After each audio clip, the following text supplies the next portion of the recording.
ഈ രേഷ്മ ആദ്യ ദിവസം കോസ്റ്റൽ പോലീസ് സ്റ്റേഷനിൽ വന്നപ്പോൾ ഈ ഫിഷറീസ് വകുപ്പിന്റെ ഉദ്യോഗസ്ഥർ വേണ്ട രീതിയിൽ ഇടപെട്ടില്ല എന്നൊരു ആക്ഷേപമാണ് ഉന്നയിച്ചത്. അപ്പോൾ അത്തരത്തിലൊരു വീഴ്ച അങ്ങനെ ശ്രദ്ധയിൽപ്പെട്ടിട്ടുണ്ടോ? നമ്മൾ ഈ അപകടം നടന്നത് മുതൽ നമ്മൾ സെർച്ച് ആൻഡ് റെസ്ക്യൂ ഓപ്പറേഷൻസിലാണ് ഏറ്റവും കൂടുതൽ പ്രയോറിറ്റി കൊടുത്തതും. അത് ഇന്നും സെർച്ച് നടന്നുകൊണ്ടിരിക്കുകയാണ്. അപ്പോൾ അതിൽ നമ്മൾ കൊടുത്തിട്ടുണ്ട്. അതിൻ്റെ ഇടയ്ക്ക് ഒരു ചെറിയ കമൻ്റ് ഉണ്ടായി എന്ന് പറഞ്ഞവരെ നമ്മളപ്പോൾ തന്നെ മാറ്റുകയും ചെയ്തിട്ടുണ്ട്, പണിഷ്മെൻ്റായിട്ട് മാറ്റുകയും ചെയ്തിട്ടുണ്ട്. സെർച്ച് ഇപ്പോഴും നടന്നുകൊണ്ടിരിക്കുകയാണ്. നമ്മൾ ഇതുവരെ ഫലം കണ്ടിട്ടില്ല എന്നുള്ളത് ദൗർഭാഗ്യകരമാണ്. പക്ഷേ നമ്മൾ ശ്രമിച്ചുകൊണ്ടിരിക്കുകയാണ്. ആ ഉദ്യോഗസ്ഥ സ്ഥലം മാറ്റി വീടിൻ്റെ അടുത്തേക്ക് എന്നൊരു ആക്ഷേപമുണ്ടല്ലോ. ഇമ്മീഡിയറ്റ് ആയിട്ട് നമുക്ക് ഇവിടെ ചാർജ് എടുക്കാൻ കഴിയുന്ന ഒരു ഉദ്യോഗസ്ഥനെ വേണം ഇങ്ങോട്ട് ട്രാൻസ്ഫർ ചെയ്യാൻ. ഇമ്മീഡിയറ്റ് ആണല്ലോ, ഇവിടെ സെർച്ച് നടന്നുകൊണ്ടിരിക്കുന്ന സമയം. അതുകൊണ്ടാണ് അങ്ങനെ ചെയ്തത്. അല്ല, അത് നമ്മൾ ആലോചിച്ചിട്ട്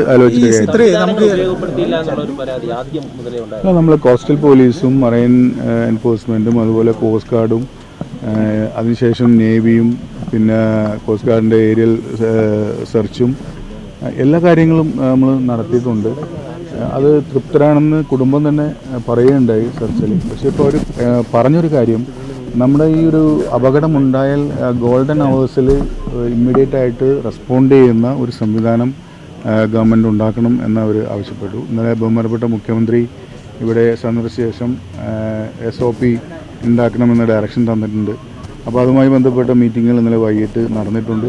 2 ആഴ്ചക്കുള്ളിൽ SOP ഗവൺമെൻറ് ഉണ്ടാക്കുന്നതാണ്. വലിയ പരിമിതികളില്ലേ ഈ പരിശോധനകൾക്ക് വകുപ്പിന്?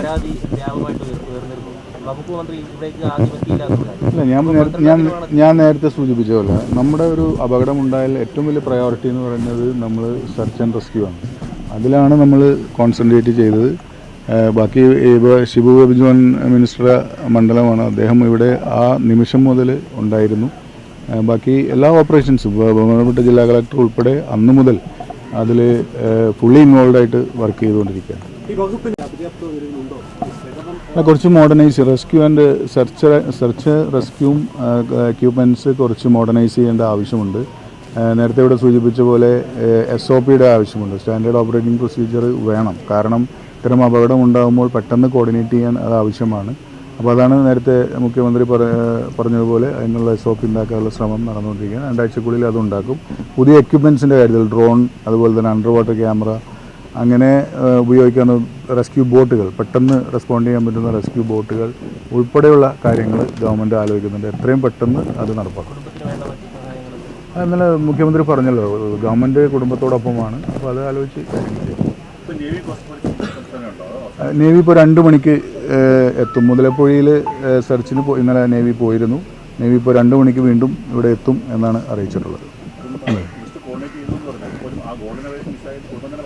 അല്ല, നമ്മളിപ്പോൾ ഈ ഒരു സംവിധാനം പുതിയതായിട്ട് നമ്മൾ കുറച്ചുകൂടി അഡ്വാൻസ്ഡ് ആയിട്ട് ഉണ്ടാക്കി എടുക്കേണ്ടതുണ്ട് എന്നുള്ളത് നമ്മൾ എല്ലാവർക്കും അറിയാവുന്നൊരു കാര്യമാണ്. ഞാൻ നേരത്തെ സൂചിപ്പിച്ച പോലെ നമുക്ക് മോഡേണൈസ് ചെയ്തേ പറ്റൂ. മോഡേണൈസ് ചെയ്താൽ മാത്രമേ നമുക്ക് ആ ഗോൾഡൻ അവേഴ്സിൽ നമുക്ക് പെട്ടെന്ന് ആക്ട് ചെയ്യാനും ഡ്രോൺ ഉൾപ്പെടെയുള്ള കാര്യങ്ങൾ ഉപയോഗിച്ച് നമുക്കിവരെ കണ്ടെത്താനും സാധിക്കുകയുള്ളൂ. അപ്പോൾ അതിനുവേണ്ടി എത്രയും പെട്ടെന്ന് അത് ഏർപ്പാടാക്കും.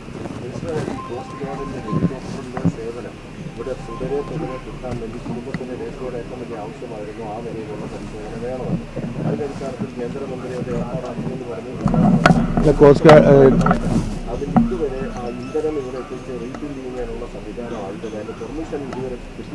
അല്ല, ഇന്ധനം നിറക്കാനുള്ള സംവിധാനം ഇവിടെ ആയിട്ടുണ്ട്. ഓൾറെഡി ഇവിടെ അതിൻ്റെ വന്നിട്ടുണ്ട്. അതിൻ്റെ ഒരു പെർമിഷൻ ബോംബെയിൽ നിന്ന് കിട്ടാനുണ്ട്. അത് ഇന്ന് കിട്ടും. ഇൻസ്പെക്ഷൻ കഴിഞ്ഞു. പെർമിഷൻ ബോംബെയിൽ നിന്ന് കിട്ടിയാൽ ഉടൻ ഹെലികോപ്റ്റർ ലാൻഡ് ചെയ്യും. റീഫ്യൂൽ ചെയ്യാനുള്ള സംവിധാനമുണ്ട്. അപ്പോൾ ഇവിടെ നിന്ന് തന്നെ ടേക്ക് ഓഫ് ചെയ്യാനും ഇവിടെ ലാൻഡ് ചെയ്ത് റീഫ്യൂൽ ചെയ്യാനുള്ള സംവിധാനമുണ്ട്. അല്ല, അതാണ് ഞാൻ നേരത്തെ സൂചിപ്പിച്ചത്. ഒരു SOP വരുമ്പോൾ നമുക്ക് ഏതൊക്കെ ലെവലിൽ എത്രയും പെട്ടെന്ന് ആക്ട് ചെയ്യാം എന്നുള്ളതിനെക്കുറിച്ച് ഒരു തീരുമാനം അതിൽ ഉണ്ടാക്കാൻ കഴിയും എന്നാണ് നമ്മൾ പ്രതീക്ഷിക്കുന്നത്. Okay, thank you.